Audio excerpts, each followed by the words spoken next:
प्रिय मित्रों, स्वागत है आपका आपके अपने चैनल स्टडी विद प्रदीप में। 2025 की अगर हम बात करते हैं, 2025 के लिए हम लोग क्रैश कोर्स, रिवीजन बैच जो भी कह लीजिए, उसके लिए चैनल आपके लिए लगातार मदद कर रहा है। सीबीएसई बोर्ड की हम बात कर रहे हैं, सीबीएसई के क्लास 12th की हम लोग बात कर रहे हैं और इसमें क्लास 12th में हमने अभी तक आपके कुछ प्रश्नों को सॉल्व किया। पहला चैप्टर का हमने वीडियोज आपको प्रोवाइड करा दिया, उस वीडियोज में आपके सभी डिस्क्रिप्शन हमने कर दिए हैं, जिसको हम क्वेश्चन के माध्यम से आपको सॉल्व करवा रहे हैं। अब इस क्वेश्चन में आज हम लोग पिछले वीडियो में हमने एमसीक्यू और जो है वेरी शॉर्ट को कर लिया था। आज हम लोग शॉर्ट वाले क्वेश्चन को करने वाले हैं। तो एक प्रश्न यहाँ पे दिया गया है, 19 में पूछा गया प्रश्न है ये। देखिए 2019 में पूछा गया था। प्रश्न क्या है, in the TS of mature anther given below. यहाँ पे एक मेच्योर एंथर का टीएस दिया गया है और पूछ रहा identify the A and B. दो दिए गए, ए और बी को आइडेंटिफाई करना है और उसका फंक्शन लिखना। अच्छा ठीक है, दोनों का फंक्शन लिखना है। तो सबसे पहले इसको आइडेंटिफाई करिए। एपिडर्मिस हो गया, इंडोथीसियम हो गया, मिडिल लेयर हो गया। ठीक है, मिडिल लेयर के बाद इसका नाम क्या है? इसका नाम हो जाएगा आपका, मिडिल लेयर के बाद जल्दी से बता दी, इसका नाम हो गया आपका क्या नाम है?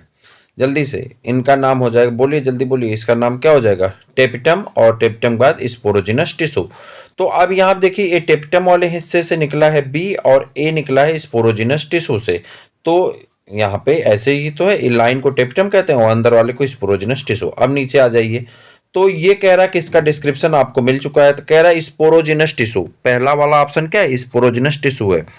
Has cell which are potential pollen mother cell. कह रहा है कि ये एक प्रकार की कोशिकाएं होती हैं जिनके पास यह क्षमता है कि ये पॉलन मदर सेल यानी पीएमसी बना लें या माइक्रोस्पोर मदर सेल का फॉर्मेशन कर लेती हैं और बाद में यही डेवलप होकर के माइक्रोस्कोप टेट्राड को बनाते हैं, जो माइटोटिक डिवीजन करके क्या करता है? पॉलन ग्रेन का फॉर्मेशन कर लेता है। जो टेपिटम है, टेपिटम क्या काम करता है? नरिशमेंट का काम करता है। किसके? डेवलपिंग माइक्रोस्पोर यानी पॉलन ग्रेन को। ये डेवलपिंग पॉलन ग्रेन को नरिशमेंट देने का काम करता है। कौन? Tapetum membrane. तो ये दोनों क्लियर हो गए आपके। अब आते हैं पॉइंट अगले प्रश्न पे।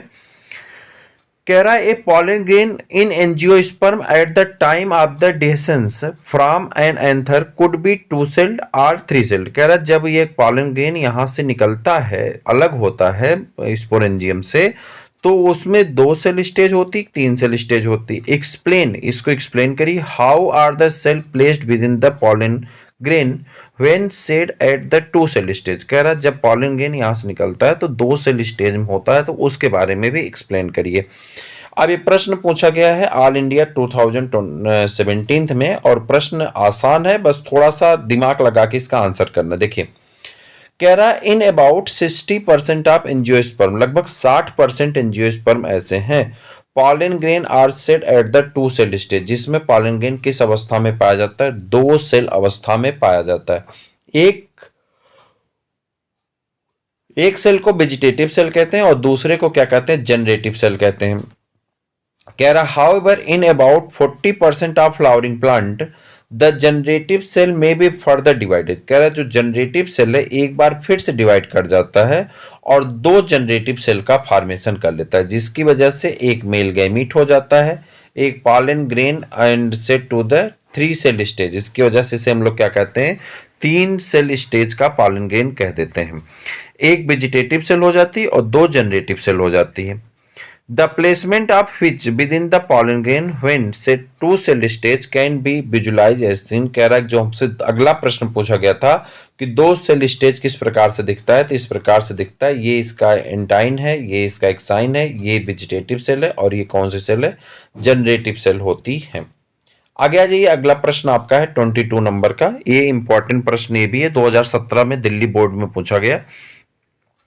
कह रहा है ये मेच्योर एम्ब्रियो, एक एम्ब्रियो है जो मेच्योर है, एम्ब्रियो सैक है इन ए फ्लावरिंग प्लांट, फ्लावरिंग प्लांट में पॉसेस 7 सेल। उसके पास कितनी कोशिकाएं हैं? 7 कोशिकाएं हैं और 8 केंद्रक हैं।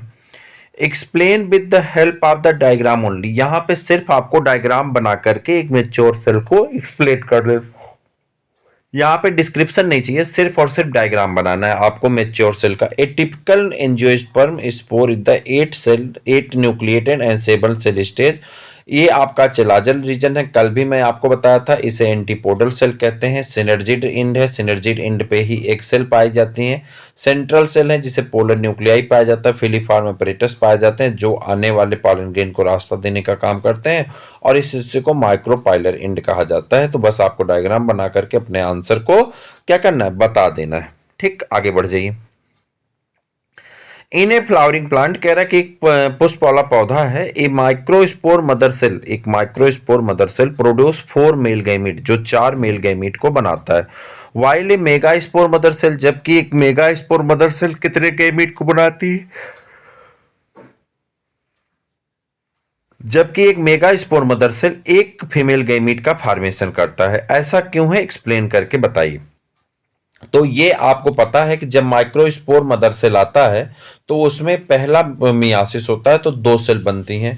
फिर जब मियासिस होती है तो कितने सेल बन जाते हैं, कुल 4 सेल का फॉर्मेशन हो जाता है। सेम घटना यहाँ पे भी होती है, जब micro megaspore mother cell आते हैं तो इसमें से 2 बन जाती हैं, और फिर ये दोनों विभाजित होकर के 4 बना लेते हैं। लेकिन इसमें से 4 में से 3 जो होते हैं डिजेनरेट हो जाते हैं, और बची हुई एक सेल ही फंक्शनल रह पाती है। तो यही आपको आंसर में लिखना है, लेकिन लिखने का एक सलीका होता है। देखिए क्या लिखा है। इन फ्लावरिंग प्लांट, एक पुष्पीय पौधों में microspore mother cell undergoes meiosis, microspore mother cell में मियासिस होता है टू गिव राइज 4 माइक्रोस्पोर, जिससे 4 माइक्रोस्पोर यानी पॉलन ग्रेन का फॉर्मेशन हो जाता है। आफ्टर अटेनिंग मेच्योरिटी, जब वो मेच्योरिटी प्राप्त करता है, these microspore separated from the each other, सभी अलग हो जाते हैं और माइक्रोस्पोर डेवलप करके गैमेटोफाइट में यानी पॉलन ग्रेन का फॉर्मेशन कर लेते हैं। दूसरी तरफ माइक्रोस्पोर मदर सेल, जो मेगा स्पोर मदर सेल होते हैं, डिवाइड करती हैं, माइटोटिक डिवीजन करती हैं, 4 मेगा स्पोर का फॉर्मेशन करती हैं। लेकिन उनमें से 3 मेगा स्पोर क्या हो जाती हैं, डीजेनरेट हो जाती हैं, और बची हुई एक जो है वो फर्दर डेवलप करके फीमेल गैमेटोफाइट का फॉर्मेशन करती हैं। 10 इन ए फ्लावरिंग प्लांट, अगर हम एक फ्लावरिंग प्लांट की बात करते हैं, microspore mother cell produce 4 male gamete, microspore mother cell 4 male gamete का फॉर्मेशन करती है, जबकि megaspore mother cell 1 female gametophyte का फॉर्मेशन करता है।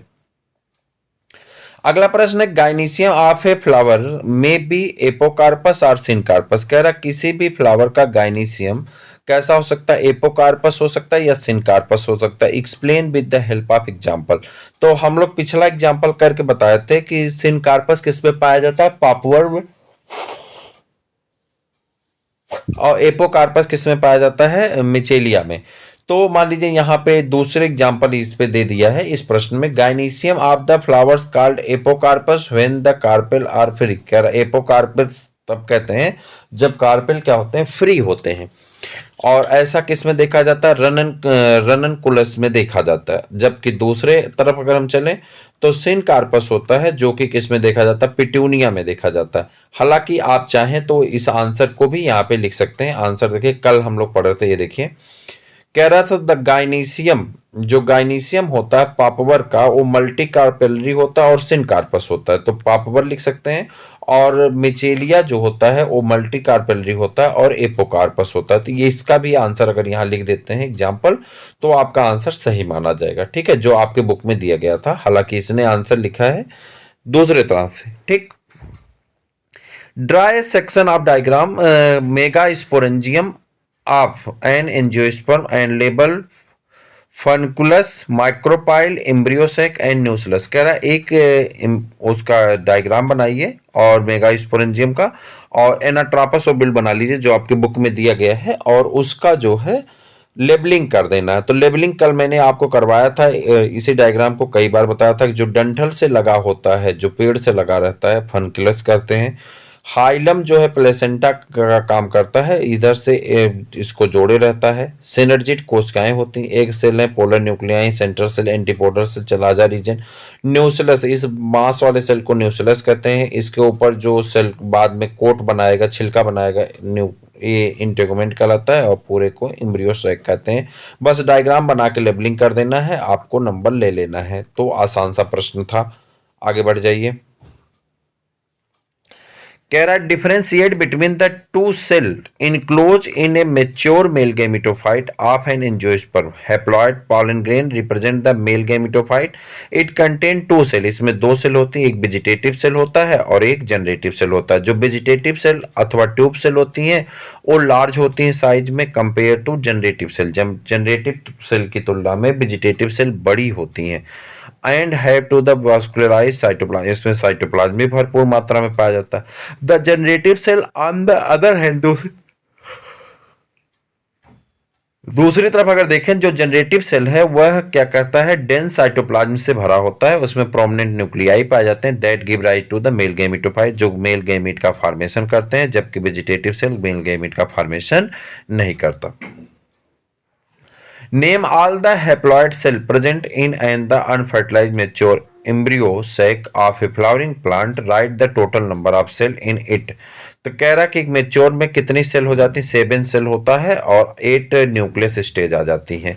How many haploid cell are present in the mature gametophyte of a flowering plant. Mature gametophyte में कितनी cell आ जाती हैं, 7 सेल स्टेज होता है और 8 न्यूक्लियस स्टेज पाई जाती है, उसके बारे में आपको बताना है। तो यहाँ पे दिया गया है ए unfertilized embryo sac of angiosperm is composed of the 7 cell, that is 7 celled and 8 nucleate stage. Among 8 nuclei, 6 are enclosed to by the cell wall and haploid number 3 antipodal in 2 synergid in 1 egg cell and large central cell 2 polar nuclei का formation हो जाता है।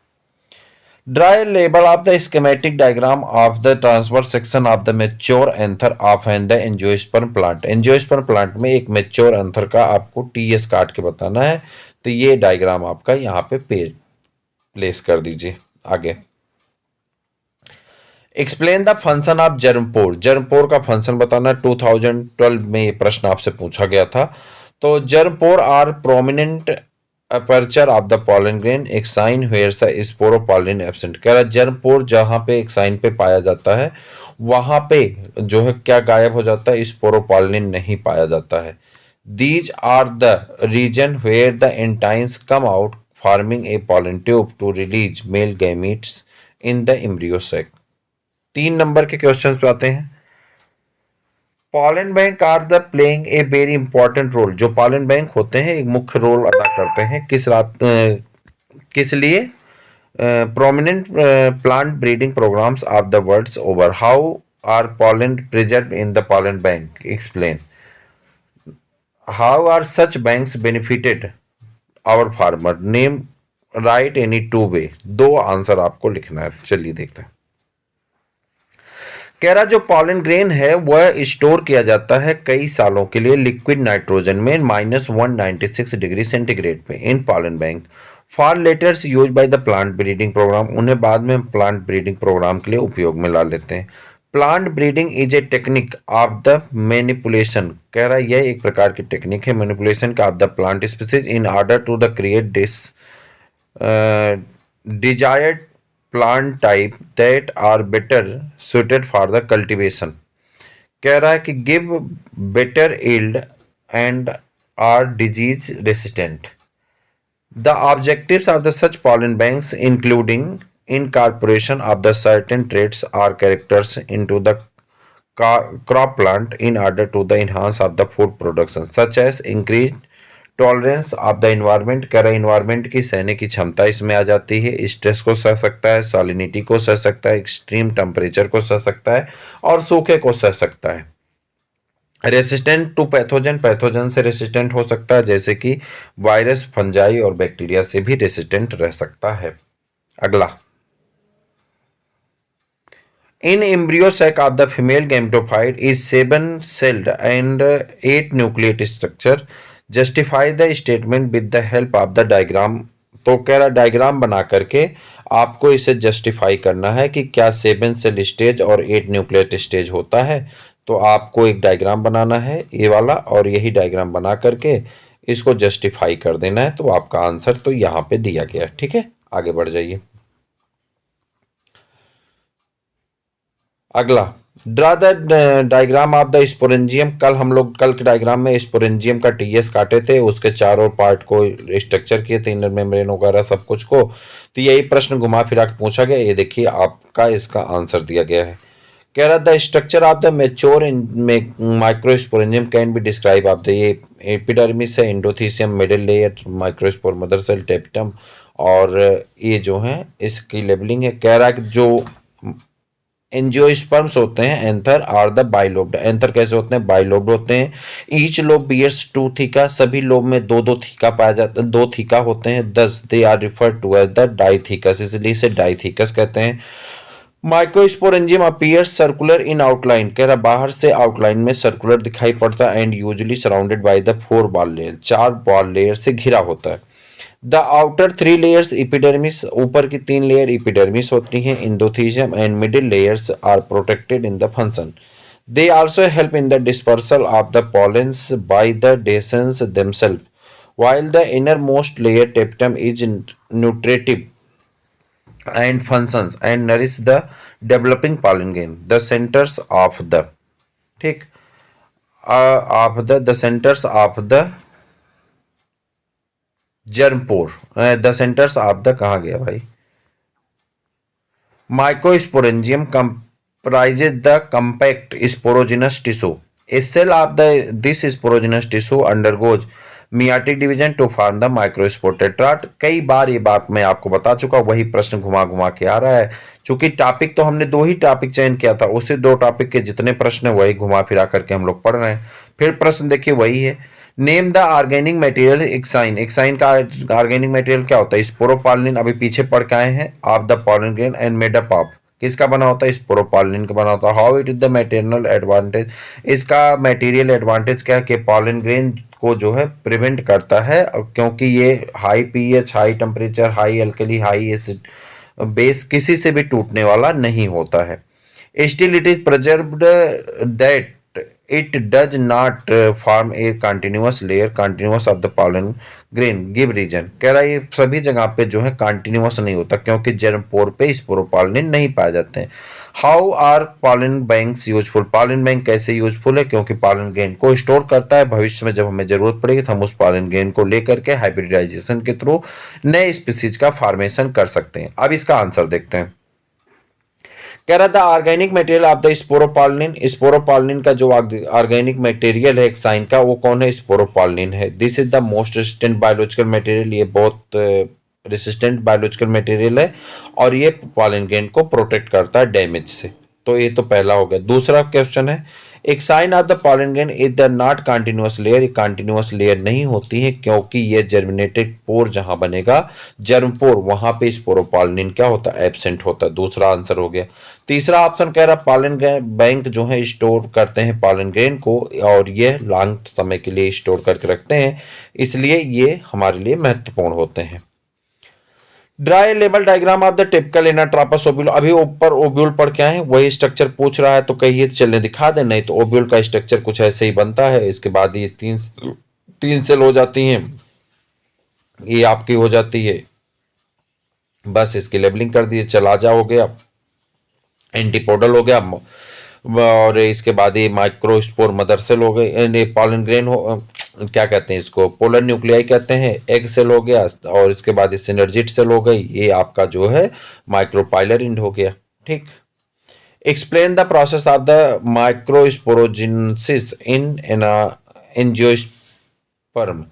The formation of the microspore from a pollen mother cells through the meiosis is called microsporogenesis. Microsporogenesis arranged in the tetrad। कह रहा चार पाते हैं। As the anthers mature to the dehydrate, they descend from each other and develop to the mature male grain. Pollen grains are the male gametophyte are released by the dehiscence of the anther। Dry diagram of the mature embryo. कह रहा है कि mature embryo का diagram बनाइए और उसके बारे में ये सब लिख करके बताइए। तो क्या क्या लिखना है इसमें? देखिए, एक मेच्योर एम्ब्रियो का डायग्राम बना लीजिए और इसमें लिखना क्या क्या है। तो इसमें सिनर्जिड इंड है, पहले तो इसको लिख दीजिए, ये तीन हो गए। इसको क्या कहते हैं? Antipodal end. उसके बाद यहाँ पे आपका सिनर्जिड हो गई, ये दोनों सिनर्जिड हैं।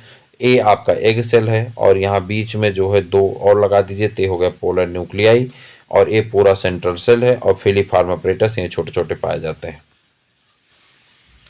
ठीक, इधर आ जाइए। अब 5 नंबर का क्वेश्चन है। अब यहाँ से आपको लिखना पढ़ना ज़्यादा नहीं है, बस खाली प्रश्नों को देखना है। ये प्रश्न आपके चूंकि लगभग लगभग सभी प्रश्न हो चुके हैं। देखिए 37 नंबर का क्वेश्चन है, explain the development of male gametophyte in angiosperm. Male gametophyte का डेवलपमेंट अभी पढ़े हैं, the development of microspore with the help of microspore mother cell through the process of meiosis is called male gametophyte या development of male gametophyte. Draw the label diagram of the 3 cell and male gametophyte. कह रहा है 3 cell diagram जो होता है उसमें एक vegetative cell और 2 जनरेटिव सेल का फॉर्मेशन हो जाता है। ठीक, तो ये आपका आंसर है। देखिए एक वेजिटेटिव सेल हो जाएगा और 2 जनरेटिव सेल हो जाते हैं। चलें आगे। 38 नंबर का क्वेश्चन देखिए, show the development of the megaspore. कह रहा मेगा स्पोर मदर सेल के डेवलपमेंट के बारे में बताइए, और mature embryo sac flowering plant with the help of label diagram only. How does the geitonogamy differ from the xenogamy. अच्छा, यहाँ पे एक नया प्रश्न है, जेटनोगेमी किस प्रकार से डिफर है जीनोगेमी से। देखिए ये प्रश्न आपका पॉलिनेशन जब पढ़ेंगे तो उसमें हम आपको कराएंगे। ठीक, name the type of the flowers that are the invariably autogamous. तो दोनों का डिफरेंस यहाँ पे दिया गया, देख लीजिए, जेटनोगेमी और जेनोगेमी। कह रहा है it is pollination between flower of the same plant. ठीक, जेटनोगेमी में सेम फ्लावर में ये होता है, सेम फ्लावर के प्लांट में होता है। ठीक, it is pollination between the flower on the different plant, ये दूसरे पौधे के प्लांट से होता है, यानी ये क्रॉस पॉलिनेशन होता है। ये फंक्शनली जो है कैसा होता है, फंक्शनली ये जो है क्रॉस पॉलिनेशन है, लेकिन जेनेटिकली सेल्फ पॉलिनेशन है। A flower are the genetically similar, चूंकि ये जेनेटिकली तो कैसे हैं, सेल्फ पॉलिनेशन है, तो फ्लावर कैसे होंगे, सिमिलर होंगे, और इसमें डिफर हो सकते हैं। It is the type of the self pollination, यह एक क्रॉस पॉलिनेशन है और यह एक सेल्फ पॉलिनेशन का एग्जाम्पल। अगले प्रश्न पे आते हैं।